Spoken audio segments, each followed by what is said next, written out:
Selamat malam Bapak Ibu, Saudara-saudari, adik-adik yang dikasihi Tuhan. Berjumpa lagi dalam program Night Call GPIB bersama saya Pendeta Junita Jen Johanna Lunulaan yang sekarang ini bertugas di GPIB Jemaat Efata Lampung. Bapak Ibu, Saudara-saudari, adik-adik yang dikasihi Tuhan, sebelum kita beristirahat di malam ini, kita akan bersama-sama merenungkan firman Tuhan. Namun sebelumnya mari kita berdoa mohon bimbingan Roh Kudus. Kita berdoa. Bapa di sorga, Allah Maha Baik, kami bersyukur kepadamu Tuhan ketika sepanjang hari kami boleh beraktivitas.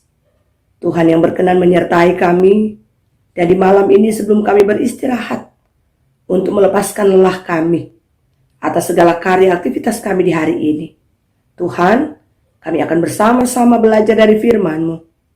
Roh Kudus Tuhan juga yang memampukan kami. Ketika kami akan membaca, kami mengerti, dan pakai kami juga menjadi pelaku-pelaku firman yang setia. Bersabdalah ya Tuhan, hanya di dalam nama Tuhan Yesus, yang adalah firman yang hidup, sumber kebenaran dan berkat, kami datang berdoa dan mengucap syukur kepada Allah Bapa dalam kerajaan sorga yang mulia. Amin. Saudara-saudaraku yang dikasihi Tuhan, bacaan Alkitab kita di malam hari ini dari 1 Petrus pasal 2 ayat 1 sampai ayatnya yang ketiga, yang demikian firman Tuhan berkata, "Karena itu buanglah segala kejahatan, segala tipu muslihat, dan segala macam kemunafikan, kedengkian dan fitnah.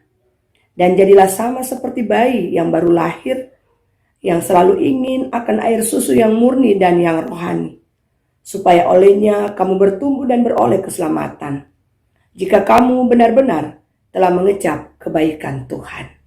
Sampai demikian jauh pembacaan Alkitab. Terpujilah Tuhan Yesus Kristus. Haleluya. Saudara-saudaraku yang dikasihi dan yang diberkati Tuhan, Alexander Nisbet, seorang pengacara dari Skotlandia, dia mengatakan bahwa anak Tuhan masih banyak yang menggenggam erat dosa, sehingga pada akhirnya mereka melupakan keharusan mereka untuk menjadi manusia yang dikuduskan. Nah, saudara-saudaraku yang dikasihi dan yang diberkati Tuhan, apa yang disampaikan oleh Nisbet, ketika kita melihat di sekeliling kita, hal ini mungkin betul. Kenapa? Karena ketika kita melihat bahwa di sana sini muncul kejahatan yang merajalela, dan kemudian membuat orang tidak lagi peduli satu dengan yang lain.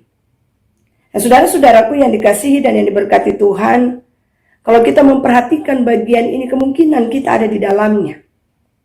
Bagaimana kita tidak menunjukkan empati atau kepedulian kita dengan sesama, karena kita menaruh curiga, kita iri, kita dengki dengan sesama yang ada di sekeliling kita.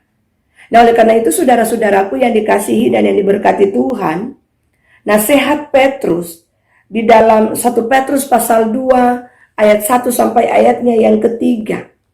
Kalau kita perhatikan, karena itu buanglah segala kejahatan, segala tipu muslihat, dan segala macam kemunafikan, kedengkian, dan fitnah. Dan jadilah sama seperti bayi yang baru lahir, yang selalu ingin akan air susu murni dan yang rohani, supaya olehnya kamu bertumbuh dan beroleh keselamatan. Kalau kita melihat di sini ada kata epipota atau ingin. Epipota ini bukan hanya menyiratkan sebuah keinginan, tetapi keinginan yang lebih besar. Nah, oleh karena itu saudara-saudaraku yang dikasihi dan yang diberkati Tuhan, Petrus menasehati agar umat memiliki sikap seperti bayi yang baru lahir. Bagian ini menggambarkan kepada kita bahwa ketika kita memiliki karakter seperti bayi yang baru lahir, yang merindukan susu yang murni, mengatakan kepada kita bahwa setiap kita adalah orang-orang yang telah dipilih dan dikuduskan oleh Allah. Kita merindukan untuk dekat dengan Allah. Nah, bagaimana karakter orang yang selalu rindu dan dekat dengan Allah. Pada ayatnya yang ketiga, jika kamu benar-benar telah mengecap kebaikan Tuhan.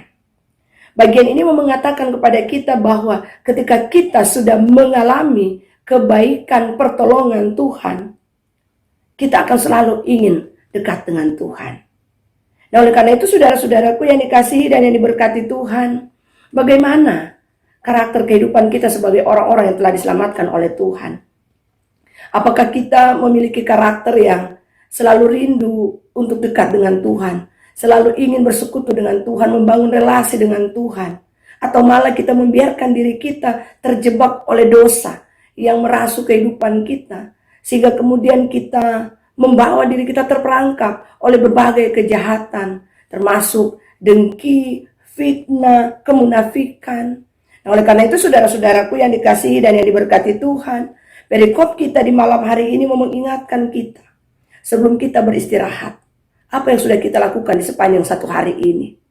Sudahkah kita menjadi orang-orang yang benar-benar ingin bertumbuh di dalam Tuhan? Atau kita menjadi orang yang memelihara kejahatan di dalam kehidupan kita, baik dalam relasi kita dengan keluarga, suami, istri, orang tua, anak, atau dengan sesama di sekeliling kita. Oleh karena itu saudara-saudaraku yang dikasihi dan yang diberkati Tuhan, firman Tuhan di malam hari ini mengingatkan kita pertama, bahwa ketika kita adalah orang-orang yang telah dipilih dan dikuduskan oleh Allah, marilah kita melekat kepada Allah. Ketika kita melekat kepada Allah, kita akan menjadi orang-orang yang rindu terus untuk dibaharui oleh Allah. Dan dampaknya ketika kita telah dibaharui oleh Allah, tugas kita adalah mari melanjutkan kebaikan Allah kepada sesama di sekeliling kita. Ketika kita bersinergi dengan sesama di sekeliling kita, yakin, tanpa kita sadari, kita adalah orang-orang yang telah membuka hati kita untuk dibentuk, dipakai oleh Allah menjadi berkat. Ketika kita akan beristirahat di malam hari ini, mari kita merefleksikan kembali apa yang sudah kita lakukan dan apa yang sudah kita rasakan di sepanjang hari ini. Sudahkah kehidupan kita mencerminkan orang-orang yang dekat dengan Allah, atau malah kita memilih jauh dari Allah dan kemudian kita membawa diri kita melakukan berbagai kejahatan? Selamat beristirahat. Tuhan Yesus memberkati kita semua. Amin. Saudara-saudaraku yang dikasihi Tuhan, sebelum kita beristirahat di malam hari ini, mari kita berdoa. Terima kasih Tuhan untuk firman-Mu yang kembali mengingatkan kami, supaya kami semakin mendekatkan diri kami kepada Tuhan. Ampuni kami jika di sepanjang satu hari ini banyak hal yang kami lakukan mendukakan Tuhan. Tutur kata, tingkah laku, sikap hidup kami, layakkan kami untuk tetap menjadi berkat. Bapa di sorga, Bapa Maha Kasih, kami berdoa untuk bangsa dan negara kami di berbagai daerah dan tempat, dengan segala kondisi-kondisi alam yang terjadi. Mari Tuhan, Engkau lawat bangsa kami. Kami berdoa untuk banyak orang yang membutuhkan pertolongan-Mu. Mereka yang sakit Tuhan sembuhkan, yang dalam kebimbangan putus asa Tuhan pertapkan, mereka yang berduka cita Tuhan Yesus hiburkan. Berkati kami semua Tuhan. Pakai kami menjadi alat Tuhan, mewartakan kasih dan kebaikan Tuhan dimanapun Tuhan percayakan kami ada. Malam ini kami akan beristirahat. Tuhan lindungi kami. Jika Tuhan berkenan, bangunkan kami pada besok hari dengan tubuh yang sehat serta kuat yang baru. Kami berdoa Tuhan untuk Gereja Protestan Indonesia bagian Barat, fungsionaris Majelis Sinode GPIB Tuhan berkati, GPIB yang tersebar di kota-kota besar sampai ke pos-pelkes yang ada. Kasih Tuhan juga yang tetap menyertai berkati kehidupan mereka. Bersyukur kepada Tuhan untuk proses pemilihan diaken penatua masa tugas 2022-2027 boleh terlaksana. Bahkan dalam proses pemilihan pelaksana harian majelis jemaat masa tugas 2022-2025, kami mengimani sungguh semua terjadi di dalam pertolongan dan kuasa Tuhan. Bapa di sorga, inilah kami. Di atas semuanya itu ampuni kami atas segala dosa kesalahan kami, serta layakkan kami untuk mengalami berkat-berkat Tuhan. Hanya di dalam nama Tuhan Yesus sumber berkat, kami berdoa dan mengucap syukur kepada Allah Bapa dalam kerajaan sorga yang mulia. Amin. Selamat malam, selamat beristirahat. Tuhan Yesus memberkati.